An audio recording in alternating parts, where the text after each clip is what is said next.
Board ممبران کا کردار اور ذمہ داریاں۔ اس 12 منٹ کی ویڈیو میں ہم آپ کو خوش آمدید کہتے ہیں۔ یہاں بورڈ ممبران کی ان اہم ذمہ داریوں کے بارے میں بتائیں گے جن کو نبھا کر آپ متعلقہ ادارے کو کامیابی اور استحکام سے ہمکنار کر سکتے ہیں۔ آپ ایک ذمہ دار بورڈ ممبر ہیں۔ یہ ویڈیو آپ کو انتہائی اہم تجاویز فراہم کرے گی جس کی مدد سے آپ اپنی انتظامی صلاحیتوں میں اضافہ کر سکتے ہیں۔ اس میں ہم مندرجہ ذیل نکات کے بارے میں وضاحت کریں گے۔ سب سے پہلے تعارف۔ یہاں آپ جان سکیں گے درج ذیل صلاحیتیں: درست سمت میں قیادت اور نظم و نسق چلانا، پالیسی کی تشکیل، قانونی احکامات کی معلومات اور ان پر عمل درآمد، معاشی معاملات کی نگرانی، منصوبہ بندی اور بجٹ سازی، آڈٹ یعنی جانچ پڑتال اور کنٹرول، طویل مدتی منصوبہ بندی، لائحہ کار یعنی پروگرام کا جائزہ اور تجزیہ، جدت و تخلیق کی حوصلہ افزائی، عطیات اور وسائل کا انتظام کرنا، عطیات کنندہ یعنی ڈونر سے تعلقات، وسائل کی درست تقسیم، برادری یا عوام سے روابط، برادری کی شراکت داری اور نمائندگی، خودکار ترقی کے اصول کے ذریعے بورڈ کی بہتر کارکردگی جائزہ اور کامیاب منصوبہ بندی، انتظامی اور پالیسی کے تسلسل کی منصوبہ بندی۔ سب سے پہلے ہم آپ کو اس کا یہاں تعارف بیان کریں گے جس میں ہم بات کریں گے بورڈ کا کردار اور ذمہ داریوں کے بارے میں۔ آپ صرف انتظامی امور کے ذمہ دار نہیں ہیں بلکہ ادارے کی کامیابی اور اہداف کے حصول میں ریڑھ کی ہڈی کی حیثیت رکھتے ہیں۔ آپ کی ذمہ داریوں میں انتظامی کردار، معاشی نگرانی، عطیات کا جمع کرنا، منصوبہ بندی، خود احتسابی، برادری کو شراکت دار بنانا شامل ہے۔ آپ کا کردار اور فعالیت تنظیم کی درست سمت کا تعین کرتا ہے اور اسے کامیابی کی منزل تک لے جاتا ہے۔ ذیل میں ان ذمہ داریوں اور کردار کی وضاحت کی گئی ہے۔ سب سے پہلے ہم بات کریں گے نظم و نسق چلانا، یا ہم کہہ سکتے ہیں کہ درست سمت میں قیادت۔ اہداف اور نظم العین کا تعین۔ آپ کی ذمہ داری ہے کہ آپ قدروں، اہداف کا تعین کریں جو ادارے کی تمام سرگرمیوں اور فیصلوں کی بنیاد ہوتے ہیں۔ نظم العین کا تعین ادارے کے لیے طے کردہ بنیادی اہداف اور قدروں کی بنیاد پر ہوتا ہے۔ طویل مدتی مقاصد اور ترجیحات کا تعین۔ آپ کی ذمہ داریوں میں طویل مدتی مقاصد کا تعین شامل ہے۔ یہ بھی نظم العین کی بنیاد ہوتے ہیں۔ یہ تنظیم کی تمام تر سرگرمیوں اور وسائل کے لیے بنیاد فراہم کرتے ہیں۔ اخلاقی قدروں اور نظم العین پر عمل درآمد۔ آپ کو فعالیت کے ساتھ ادارے کی تمام سرگرمیوں کی نگرانی کرنی ہوگی اور اس کا جائزہ لینا ہوگا کہ یہ تمام تر سرگرمیاں طے کردہ مقاصد اور نظم العین سے ہم آہنگ ہیں۔ اس طرح نگرانی کی بدولت ادارے کی سمت کا تعین ہوتا ہے۔ پھر ہم بات کریں گے پالیسی کی تشکیل اور منظوری کے بارے میں۔ آپ ایسی پالیسی بنائیں گے جو جامع اور قابل عمل ہو۔ انتظامی اور معاشی امور پالیسی کے لازمی جز ہوں گے۔ پالیسی کا مفید اور قابل عمل ہونا ضروری ہے۔ آپ مناسب وقفے سے پالیسیوں کا جائزہ لیں گے اور ضروریات کے مطابق اس میں رد و بدل یا ترمیم کریں گے۔ پھر ہم بات کریں گے قانونی احکامات کی معلومات اور ان پر عمل درآمد۔ قانونی تقاضوں کی تکمیل۔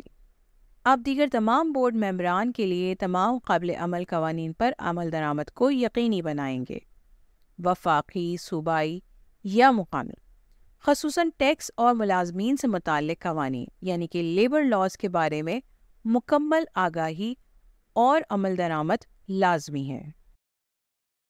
ادارہ جاتی قواعد و ضوابط پر عمل درآمد کی نگرانی۔ بورڈ کو انتظامی پالیسیوں پر عمل درآمد کی نگرانی کے ساتھ ساتھ ان کے مفید اور قابل عمل ہونے کا جائزہ بھی لینا چاہیے تاکہ ضروریات کے مطابق ان میں ترمیم اور تنسیخ کی جا سکے۔ خطرات سے نمٹنے کی حکمت عملی۔ آپ کے لیے ضروری ہے کہ ادارے کو درپیش چیلنجز، ممکنہ خطرات سے آگاہ رکھیں اور ان سے نمٹنے کے لیے انتظامات اور پالیسی کی تشکیل کریں۔ معاشی معاملات کی نگرانی، معاشی منصوبہ بندی اور بجٹ سازی۔ اس کے اندر ہم بات کریں گے سالانہ بجٹ کی منظوری۔ بورڈ سالانہ بجٹ کا جائزہ لینے کے بعد اس کی منظوری دیتا ہے۔ بجٹ میں مقاصد کے حصول اور لائحہ کار کی تکمیل کے لیے مناسب اور کافی وسائل فراہم کیے جاتے ہیں۔ معاشی کارکردگی کا جائزہ۔ آپ ادارے سے متعلق معاشی رپورٹس کا مطالعہ کرتے ہیں تاکہ اس بات کو یقینی بنایا جا سکے کہ تمام وسائل کا درست، ذمہ دارانہ اور بہترین استعمال ہو رہا ہے، جیسے کہ balance sheet, income statement, cash flow statement وغیرہ۔ متعلقہ رپورٹس کا متعلقہ اسٹیک ہولڈرز یا حصے داروں سے بھی اشتراک کیا جاتا ہے تاکہ شفافیت اور احتساب کو یقینی بنایا جا سکے۔ آڈٹ یا جانچ پڑتال اور کنٹرول۔ آڈٹ کے عمل کی نگرانی کے لیے بورڈ بہتر ساکھ والے آڈیٹر کا انتخاب کرتا ہے اور پھر اس عمل کا مشاہدہ اور تجزیہ کرتا ہے۔ آڈٹ سے حاصل تجاویز پر عمل کیا جاتا ہے۔ ریکارڈ کی تشکیل اور حفاظت۔ بورڈ ممبران اس امر کو یقینی بناتے ہیں کہ تمام معاشی عمل طے شدہ پالیسی کے مطابق ہے اور تمام معلومات کا ریکارڈ تیار کیا جا رہا ہے۔ ریکارڈ سے متعلقہ معلومات حاصل کی جا سکتی ہیں۔ پھر ہم بات کریں گے منصوبہ بندی یعنی کہ طویل مدتی منصوبہ بندی کے بارے میں۔ طویل مدتی منصوبہ بندی۔ بورڈ ممبران طویل مدتی اہداف اور ترجیحات کا تعین کرتے ہیں۔ بورڈ ممبران ادارے کو حاصل مواقع، کمزوریوں اور خطرات کا جائزہ لیتے ہیں۔ منصوبہ بندی و حکمت عملی کا جائزہ اور منظوری۔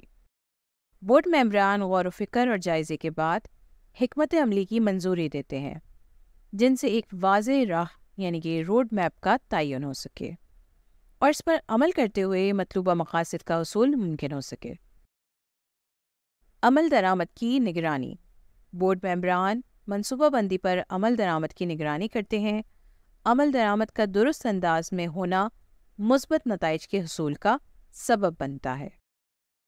پھر ہم بات کرتے ہیں لائحہ کار یعنی پروگرام کا جائزہ اور تجزیہ۔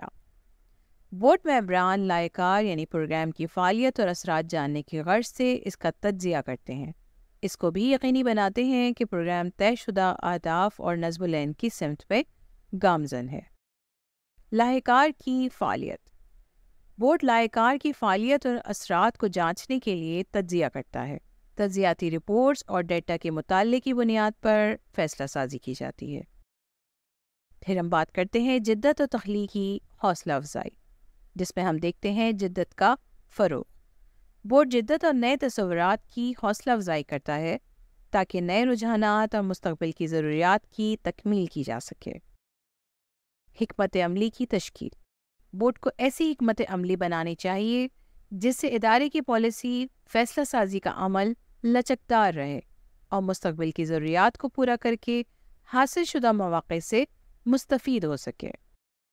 پھر ہم بات کرتے ہیں عطیات و وسائل کا انتظام کرنا۔ عطیات جمع کرنے کے منصوبے اور سرگرمیاں۔ آپ کو عطیات اور وسائل کے حصول میں بھرپور کردار ادا کرنا ہوگا تاکہ لائحہ عمل کی تکمیل کے لیے کافی ذرائع میسر ہوں۔ سب کو فعالیت کے ساتھ عطیات جمع کرنے کی سرگرمیوں کی حوصلہ افزائی کرنا ہوگی۔ پھر ہم بات کرتے ہیں عطیات کنندہ یعنی کہ ڈونر سے تعلقات۔ آپ کو عطیات دہندگان سے تعلقات کی حوصلہ افزائی کرنی ہوگی تاکہ ان کے اور ادارے کے درمیان اعتماد برقرار رہے۔ عطیات دہندگان سے متعلق بورڈ کی ذمہ داریاں۔ بورڈ کی جانب سے تمام عطیات دہندگان کے تعاون پر ان کے کردار اور اہمیت کا اعتراف کرتے ہوئے ان کا شکر گزار ہونا چاہیے۔ اس طرح کی حوصلہ افزائی مزید وسائل کے حصول میں مددگار ثابت ہوگی۔ وسائل کی درست تقسیم۔ بورڈ کو فعالیت کے ساتھ وسائل کی تقسیم کو یقینی بنانا چاہیے تاکہ اہداف کا حصول ممکن بنایا جا سکے، جس کے بعد وسائل کے درست استعمال کی نگرانی بھی ضروری ہے۔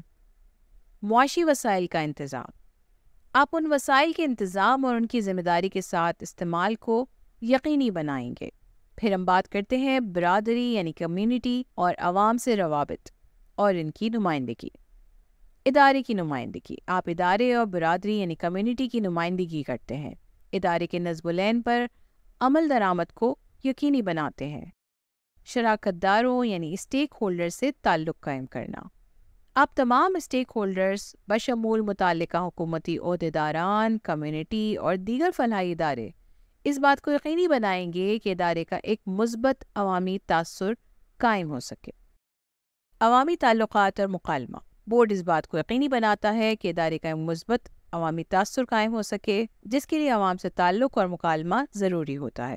بورڈ ممبران اسٹیک ہولڈرز یعنی شراکت داروں کے درمیان مکالمے کو فروغ دیتے ہیں۔ برادری کی شراکت داری۔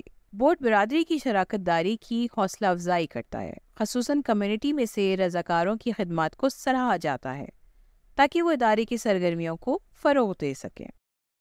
خودکار ترقی کا حصول، بورڈ کی بہتر کارکردگی۔ ممبران میں متعلقہ مہارتوں کا فروغ۔ بورڈ ممبران کو متعلقہ مہارتوں پر عبور حاصل کرنا چاہیے تاکہ وہ مطلوبہ ذمہ داریوں کو بطریق احسن پورا کر سکیں۔ اس مقصد کے حصول کے لیے باقاعدگی سے ٹریننگ سیشن یعنی کہ یہ تربیتی نشست کا انتظام کیا جاتا ہے تاکہ شعبہ جاتی علم اور مہارتوں میں اضافہ کیا جائے۔ اس طرح یہ افراد بہتر نظم و نسق قائم کر سکیں گے۔ کارکردگی، جائزہ اور کامیاب منصوبہ بندی۔ بورڈ کو مستقل طور پر کارکردگی اور فعالیت کا جائزہ لینا چاہیے۔ جائزے تجزیے سے حاصل ہونے والے نتائج سے بہتری کے لیے اقدامات کیے جا سکتے ہیں۔ بورڈ ممبران اس مقصد کے حصول کے لیے منصوبہ سازی کر کے اس پر عمل درآمد کرواتے ہیں۔ انتظامی اور پالیسی کے تسلسل کی منصوبہ بندی۔ بورڈ ممبران مستقبل کی قیادت اور پالیسیوں کے تسلسل کے لیے انتظام کرتے ہیں۔ بورڈ ممبران ایسی منصوبہ بندی کرتے ہیں جس سے ان کے جانشین اور مستقبل کی قیادت تیار ہوتی رہے اور ادارہ یا تنظیم فعال رہے۔ امید ہے اس تربیت کے بعد آپ ایک فعال کارآمد ممبر کے طور پر اپنا کردار ادا کر سکیں گے اور اپنی بہتر انتظامی صلاحیت سے ایک واضح تبدیلی لا سکیں گے۔ ممبران کا کردار ذمہ داریوں کے عنوان سے اس سیشن میں شرکت کے لیے شکریہ۔ امید ہے آپ اس سیشن میں بیان کیے گئے نکات پر عمل کریں گے۔